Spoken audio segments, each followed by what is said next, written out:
সেই আরেকটা প্রশ্ন হলো, জি আহ এই একই যুক্তি দিয়ে আমাকে একজন বললেন যে তাদের অনেক সময় দেখা যায় আমরা ফেসবুকে বা বিভিন্ন সোশ্যাল মিডিয়াতে অমুসলিমদের বিভিন্ন উক্তি বাণী তাদের গুলো আমরা শেয়ার করে থাকি, যেমন মাদার তেরেসা, মহাত্মা গান্ধী, বা এ জাতীয় আরো অনেক আছেন যে বর্তমান যাদেরকে আমরা নাস্তিক বলে জানি, তাদের মূল্যবান মূল্যবান বাণীগুলো তারা প্রচার করেন। এবং তাদেরকে আমি ব্যক্তিগতভাবে জানি তারা দাওয়াতি কাজও করেন। তো সেই ক্ষেত্রে তাদেরকে আমি বলছিলাম যে আমাদের তো অনেক বড় বড় স্কলারদের, শাইখদের অনেক বড় বড় উক্তি আছে, তাদের অনেক সুন্দর সুন্দর উক্তি। তো আমরা চাইলে সেখান থেকে নিজেরা শিক্ষা নিতে পারি, অন্যদেরকেও শিক্ষা দিতে পারি। জি তো সেই ক্ষেত্রেও তারা আমাকে একই যুক্তি দিয়েছিল যে অমুসলিমদের কাছ থেকে ভালোটাও নেওয়া যায়। তো এটার উত্তরটা কি, সেই একটু জানতে জি চাচ্ছি। জি।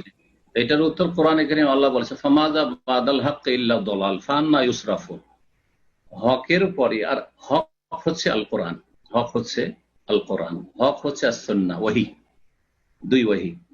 ফামাযা বাদাল হক ইল্লা দলাল, হকের পরে ওহীর বিধানের পরে কোরআন সুন্নাহর পরে যা কিছু আছে দলাল, গুমরাহি। ফান্না তুসরাফুন, কোথায় তোমরা ফিরে উল্টো দিকে ফিরে যাচ্ছ? আরে ওহীর কথা পেশ না করে কোরআন দিয়ে হেদায়েত পেলে না, কোরআন দিয়ে মানুষকে দাওয়াত দেওয়ার তৌফিক হলো না, সুন্নাহ দিয়ে, সহিহ সুন্নাহ দিয়ে দাওয়াত দেওয়ার তৌফিক হলো না, এখন ওই কাফেরদের উক্তি দিয়ে মানুষকে হেদায়েত করবে। ফান্না তুসরাফুন, কোথায় ফিরে যাচ্ছ? কোথায় উল্টো দিকে ফিরে যাচ্ছ? ভ্রষ্টতার দিকে। কথা বোঝাচ্ছেন? এটা অজ্ঞতা উদ্দেশ্য, এটা অজ্ঞতা এবং হীনমন্যতা, যে আমাদের জন্য দ্বীন ইসলাম ওহী যথেষ্ট নয়। যে হীনমন্যতা যে ভোগে, সেটা হচ্ছে তার মানসিক গোলামি। মানসিক গোলামি, আজকাল মুসলিম উম্মার অধিকাংশই মানসিক গোলামিতে ভুগছে কাফেরদের।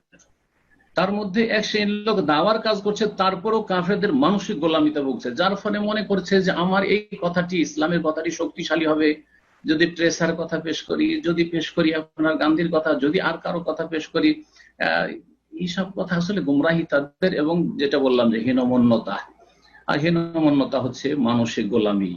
ওলামারা, বিশেষজ্ঞরা বলেছে মানসিক গোলামি শারীরিক গোলামির চাইতে মারাত্মক। আর এই শরীর যদি কারো গোলাম থাকে, কাউকে যদি গোলাম বানিয়ে চাকর খাটায়, তারপরও দেমাগ ফ্রি আছে, চিন্তা চেতনা তার ফ্রি আছে, কিন্তু আপনার বডিটা হয়তো ফ্রি আছে, স্বাধীনভাবে আপনি ডিউটি করছেন, কাজ কাম করছেন, নিজের ব্যবসা করছেন, কিন্তু মানসিক গোলামিতে ভুগছেন যে আমাদের চাইতে ইহুদি নাসারা কাফের বড়, তাদের কাছ থেকে আমাদেরকে অনেক শিকার আছে, তাদের উক্তি দিয়ে আমাদেরকে দিক নির্দেশনা নিতে হবে। এটা হচ্ছে মানসিক গোলামি। তো আল্লাহ জানে মুসলিম জাতিকে মানসিক গোলামি থেকে মুক্তি দান করেন এবং মুক্ত হওয়ার তৌফিক দান করেন। এই গুমরাহি থেকে আল্লাহ তাদেরকে ফিরে আসার তৌফিক দান করেন। জাযাকুমুল্লাহু খাইরান।